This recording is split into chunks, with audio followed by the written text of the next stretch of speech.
Sophia, thank you so much for being here and welcome back to New Mexico in Focus. Thank you for having me. Now, folks who have been paying even cursory attention to national politics over the course of the last year have heard three phrases on repeat from Donald Trump and his crew. The phrases are mass raids, mass detention, and most of all, mass deportation. Let's try and clarify a little bit, if we can. What is logistically and legally possible for the president-elect, and what should people know about what's already happening? Yeah, this is a big challenge for our communities. And I think the rhetoric is so incredibly dangerous, it's scary, and I personally couldn't imagine having to confront enforcement and raids as an individual or for my families. And so I think that's one piece. And I think we need to support immigrant communities in protecting themselves and protecting and standing united together and rejecting enforcement operations. When it comes to federal immigration law, the ability to detain people and remove them from the country is quite clear. People who are undocumented are always at risk of enforcement operations. The problem is the federal law.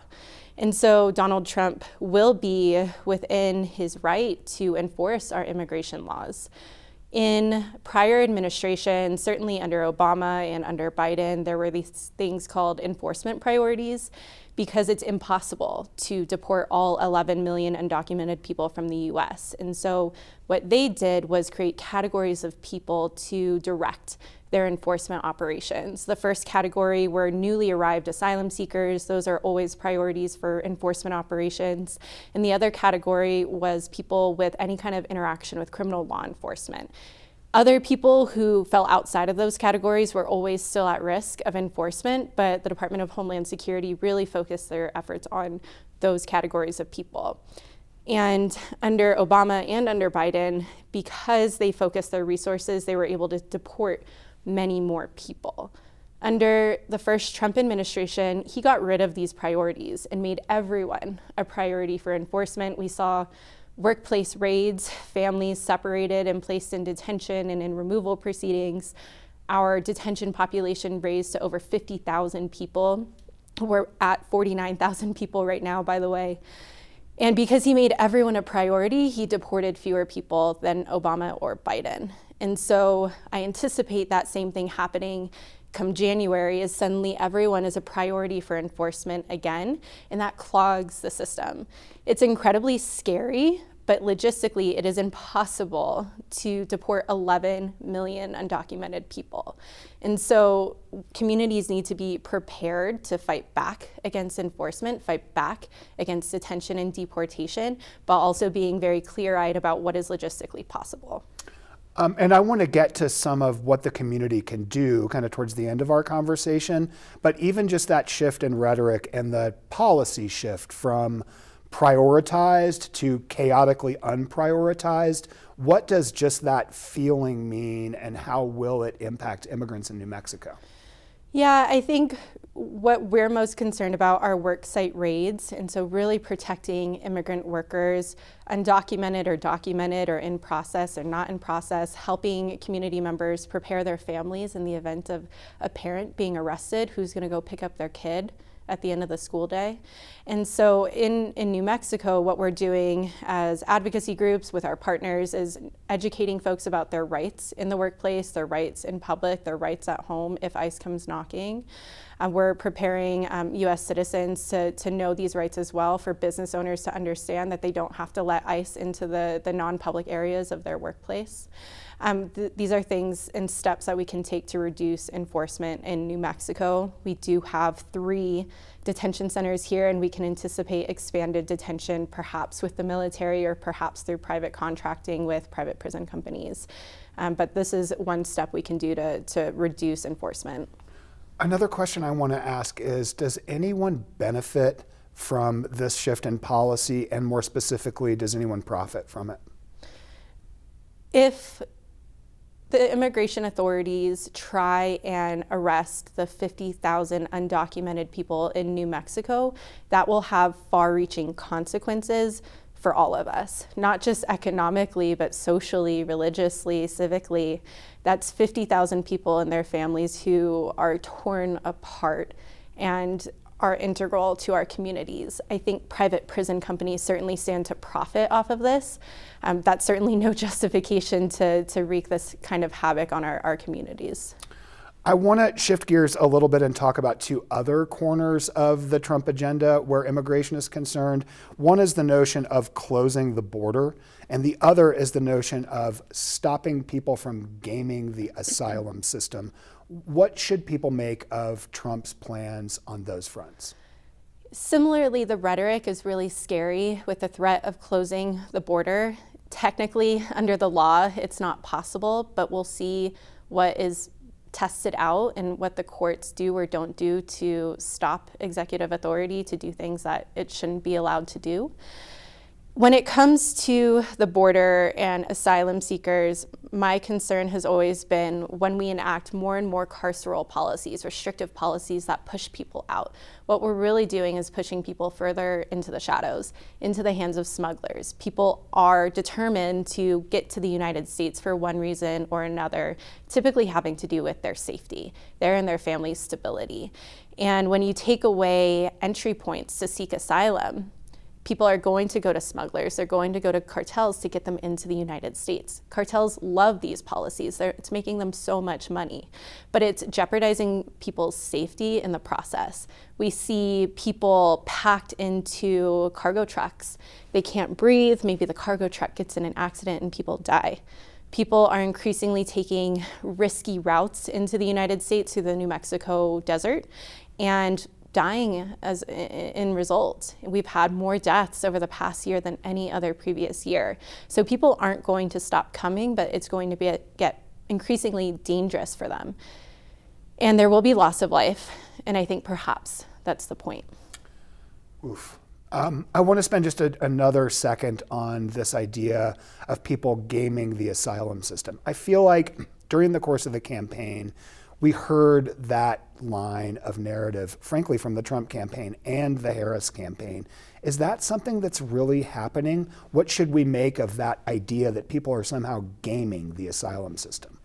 I work with thousands of asylum seekers every single year. People are fleeing torture, totalitarian regimes. People I'm working with are being physically assaulted all along the way up to the United States as they seek safety. People are scared to return to their home countries. They love their home countries by and large and would love to be able to stay there, but increasingly it's impossible. They risk death if they stay. And that's why people are coming to the United States to seek asylum, to seek safety and stability for themselves and their families. And over the past 2 years, there have been increasing measures to restrict access to asylum, and we're deporting people back to danger every single day. I worked with a gentleman over the summer who was suffering a number of health issues while in detention, who fled very real violence in Venezuela. And the government ultimately deported him back to Mexico because it cannot deport people to Venezuela right now. And I'm in touch with him, and he continues to be robbed. He continues to be beaten.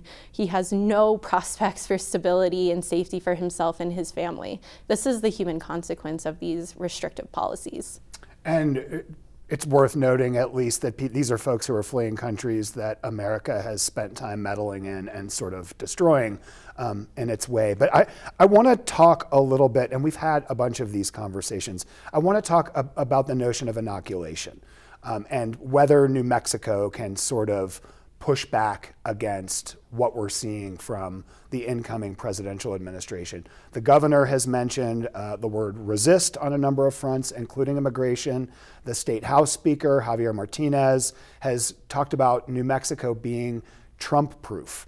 What do you make of those kinds of statements and remarks from state leaders in New Mexico?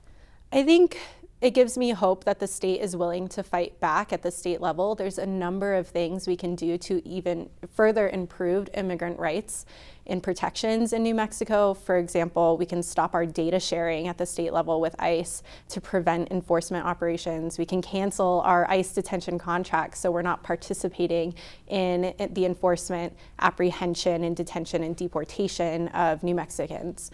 So there's certainly quite a few protections that exist already, but there's more that we need to do at the state level to protect immigrant communities. I think another piece is, this is federal law. ICE exists in New Mexico. There's many ICE offices and ICE agents all across the state. And at the end of the day, they are able and empowered to enforce federal immigration law. So when that does happen, what can the state's response be for when people are in deportation proceedings? That's funding programs to provide everyone an immigration lawyer facing removal. It's providing programs to those families who are struggling in the absence of one parent or perhaps two parents. Who's going to take care of the family? It's providing those resources to ensure continued care. And so there's a lot more that can happen, but the fact that state leaders have stepped up and said they're going to fight back gives me hope. Do you expect to see some expanded protections proposed, for example, during the upcoming 60-day session, which oddly enough begins on Inauguration Day? Absolutely. Advocacy groups were really quick to organize and work together to introduce and help support different policies to expand protections, to reduce the state's involvement in immigration enforcement. And so we will be fighting all session long to pass those protections. I want to move the conversation with a few minutes left, Sophia, to the idea of what folks who live in this state. This is a state that during this past election, we did see a little bit of a Trumpward shift in the electorate, but in the main, this is a state that very much did not care for his agenda, did not vote for his agenda. So in a state like this, what can folks do that's sort of outside the normal or usual government contexts to take care of one another and live in a way that's different from what Trump says he wants to do? Yeah, I think it's so important for community members to remember their own power. You don't need a law degree, you don't need to work at a fancy law firm or a fancy organization to use your voice and assert pressure on the government to do what we want them to do. And under the first Trump administration, advocates worked together to create participatory defense campaigns. And these have been around for decades, particularly in the criminal legal context, but we've adopted it in the immigrant rights context as well. For me, I was trained by undocumented organizers in New York and New Jersey who were so incredible in fighting back against unjust deportations, and all deportations are unjust in our minds. What we would do was come together as a community, we would phone bank, we would call our elected leaders, we would call ICE demanding someone's release from detention. We would publicize this person's story, of course with consent, on social media, get on the news and talk about individual deportation cases and assert pressure where we can. One incredible example of this type of participatory defense campaign came in the case of a woman we call Miss Q publicly. She had a deportation order, she had an interaction with criminal law enforcement, and it seemed like she was going to be deported. In the process of her transfer to an ICE detention facility, she was physically brutalized, resulting in a broken ankle. She was subjected to really horrific abuses in the county jail where she was detained. She wasn't allowed to shower for more than a week. She was covered in blood. She was not fed. She wasn't given a mattress. The conditions were really horrific. And the conditions had been known at this facility, but no one had the opportunity to act. But with her broken ankle, ICE couldn't deport her. So we had time to mobilize. Community members from all across the state came together. We had Cornell University students leading phone banking daily for several weeks, demanding her release. We had community members organize a rally and a march through the town where the jail was located. We had a big rally in front of the jail itself. We had Miss Q's family talk and plead with the government to please release her. We had members of Congress join the fight in demanding her release. And ultimately, because of this community pressure, the sustained pressure, ICE released her. And Miss Q is still here in the United States several years later, fighting to be able to get status in this country.